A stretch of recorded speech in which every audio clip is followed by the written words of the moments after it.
আসসালামু আলাইকুম সবাইকে। আজকে আমরা দেখব আমাদের সহজ প্রোতে আমরা কিভাবে কাস্টম ডোমেইন কানেক্ট করতে পারি। আমরা দুইভাবেই দেখব, যে সকল প্ল্যাটফর্মে ডিএনএস সাপোর্ট করে সেখানে কিভাবে কানেক্ট করব, এবং যে প্ল্যাটফর্মগুলো ডিএনএস সাপোর্ট দেয় না সেখানে থাকা ডোমেইনগুলো কিভাবে কানেক্ট করব। প্রথমে আমরা চলে যাই যে সকল প্ল্যাটফর্মগুলো ডিএনএস সাপোর্ট দেয়, অর্থাৎ যেখানে ডিএনএস রেকর্ডগুলো বসানো যায় সেগুলোতে কীভাবে কানেক্ট করা যায়। আপনি যেভাবেই কানেক্ট করেন আপনাকে চলে আসতে হবে সহজ প্রো প্যানেলে, তারপরে এখান থেকে ওয়েবসাইটের ভেতরে সেটিংয়ে চলে আসতে হবে। সেটিংয়ে আসার পরে জাস্ট একটু স্ক্রল করলে দেখবেন এখানে কাস্টম ডোমেন দেওয়া আছে। আমি আমার যে ডোমেনটা আছে এটা কপি করে নিচ্ছি জাস্ট দেখানোর জন্য। কপি করে আমি এখানে বসিয়ে দিব। বসিয়ে দেওয়ার পরে বলতেছে জাস্ট এটা সেভ করতে হবে। বসে আমি জাস্ট সেভ করে দিলাম। এবার যেটা হয়েছে, আমাকে এখানে দেখেন ডিএনএস দিয়েছে। ডিএনএস এর টাইপ কি হবে, হোস্ট কি হবে এবং ভ্যালু কি হবে। এবার যেহেতু এই ডোমেনটা আমি নেমচিপ থেকে নিয়েছি, আপনার যদি নেমচিপ বা এই টাইপের কোনো প্রতিষ্ঠান থেকে নেন সেক্ষেত্রে ডিএনএস বা অ্যাডভান্স ডিএনএস ম্যানেজমেন্ট এরকম নামে আপনারা পাবেন। সেখানে চলে যাবেন, যাওয়ার পরে অ্যাড নিউ রেকর্ডে ক্লিক করবেন। আমার এইটা সিনেম রেকর্ড, এই যে সিনেম, হোস্টের জায়গায় @ হবে এবং ভ্যালুটা বা টার্গেটটা হবে এইটা। আমি কপি করে নিলাম, হোস্টের জায়গায় @ দিয়ে দিলাম, টার্গেটের জায়গায় দিয়ে দিলাম। দেওয়ার পরে সেভ চেঞ্জ করে দিলাম। এরপরে আবার নিতে হবে সিনেম রেকর্ড, হোস্টের জায়গায় দেখে আসি www আছে, ভ্যালু সেম, ভ্যালুটা সেম।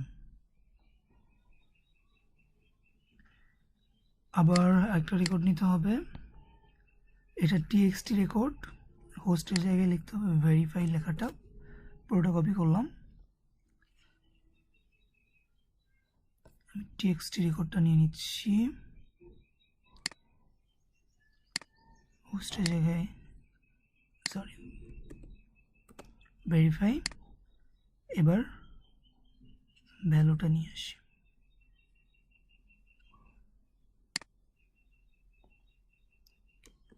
বসিয়ে দিলাম, দিয়ে সেভ।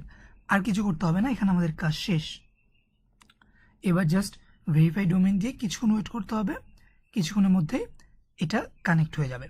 এটা হলো যে প্ল্যাটফর্মগুলো ডিএনএস ম্যানেজমেন্ট সাপোর্ট করে বা ডিএনএস ম্যানেজমেন্ট যাদের কাজ করে সেই সকল প্রতিষ্ঠানের জন্য। এবার আসেন, আপনার যদি এমন কোনো জায়গা থেকে ডোমেন কেনা থাকে যেখানে খুব বেশি বড় প্রতিষ্ঠান না বা ডিএনএসগুলো ঠিকভাবে কাজ করে না, সেক্ষেত্রে আপনি সহজে দ্রুত কিভাবে করবেন। এর জন্য আপনাকে যেটা করতে হবে, আপনাকে চলে আসতে হবে ক্লাউডফ্লেয়ারে। ক্লাউডফ্লেয়ার আপনার যেই ডোমেনটা আছে ওটা প্রথমে কানেক্ট করতে হবে। আমি ক্লাউডফ্লেয়ারে চলে আসলাম, এখান থেকে জাস্ট স্টার্ট বিলিং ফ্রি দিলাম।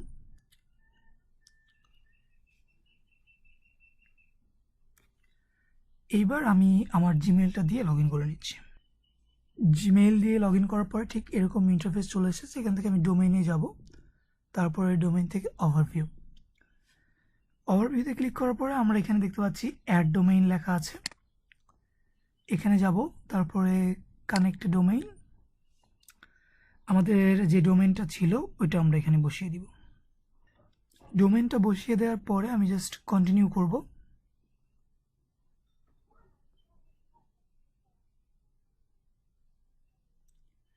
এরপরে আমি ফ্রি যেটা এটা সিলেক্ট করে নিচ্ছি।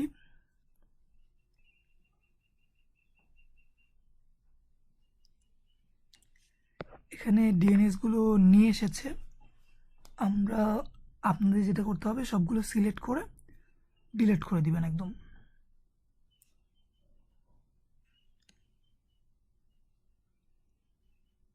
আপনাদের আগে যদি কোনো এরকম রেকর্ড থাকে সবগুলো সিলেক্ট করে জাস্ট ডিলিট করে দিবেন।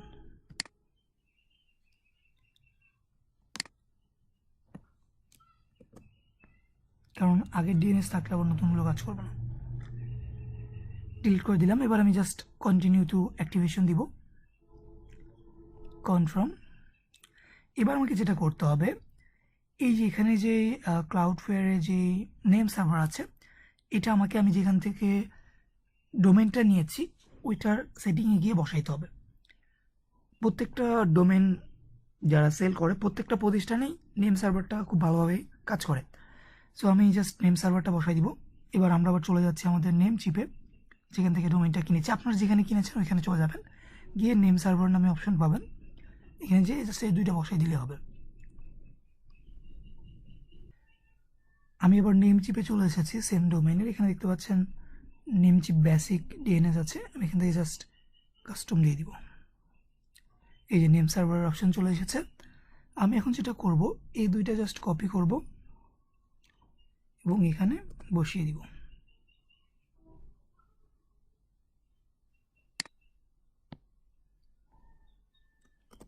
জাস্ট বসিয়ে দিয়ে সেভ করে দিলাম।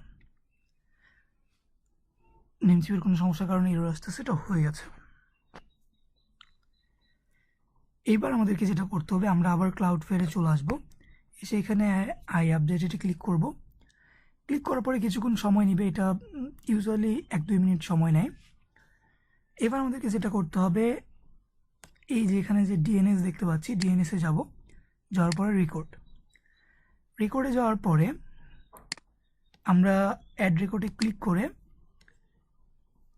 যেরকমভাবে আমাদের যেই রেকর্ডগুলো বসালাম তখন সিনেম, তারপর এখানে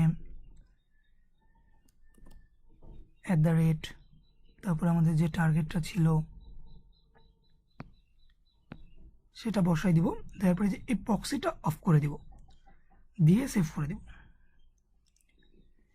সেমভাবে আরেকটা রেকর্ড নিব, সেটা সিনেম, এই যেখান থেকে দেখে কিন্তু আমরা বসাচ্ছি সিনেম রেকর্ড। তারপরে টার্গেটে হবে www, সরি নেমে www হবে এবং টার্গেটটা আমরা বসাই দিলাম, প্রক্সিটা অফ করে দিব, দিয়ে সেভ করে দিব।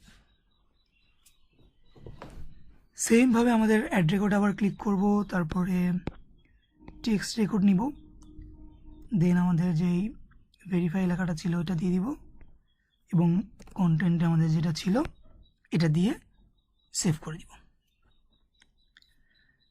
শেষ। এখন কিছুক্ষণের মধ্যে আমাদের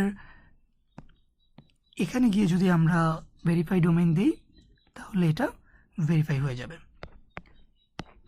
ভেরিফাই হয়ে গেলে এই যে এখানে এই ডোমেনের সাথে আপনি যে ডোমেনটা বসালেন এটা চলে আসবে।